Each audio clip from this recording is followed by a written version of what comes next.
What's up, family? I wanted to leave you with a word today from Romans chapter 8, where Paul talks about believers walking in the spirit and not in the flesh. He tells us plainly in verses 5 through 8, for those who live according to the flesh set their minds on things of the flesh, but those who live according to the spirit, the things of the spirit.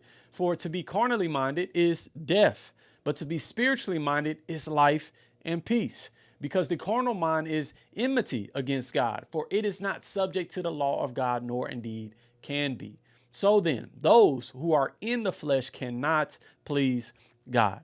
Family, Paul clearly paints the divide for us, right? And gives us something to truly pay attention to. He tells us that when we are operating in the flesh, fulfilling its desires, we cannot please God, right? Because the fleshly mind is hostile towards God. He lets us know that a mind focused on the flesh leads to death, but being spiritually minded leads to life and peace, which I believe is something that we all want. In Galatians 5, Paul tells us to walk in the spirit and not the flesh. And then he gives us a rundown of the works of the flesh and the fruits of the spirit.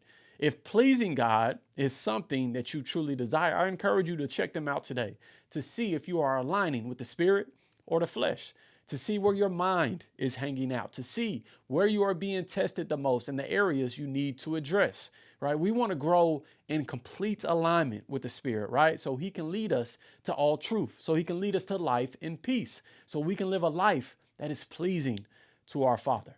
Remember, family, the spirit is truly willing, but the flesh is weak. So let's ensure that we are paying attention to where we are struggling and not just wandering aimlessly in this life, but let's address it, right? And continue to lay it down at the Lord's feet so we can be who he is calling us to be. Keep praying, keep seeking and asking the Lord for the Holy Spirit, and then walk it out in faith, right? It's a journey. Stay encouraged and keep being intentional. It all matters, right? And we are in this thing together.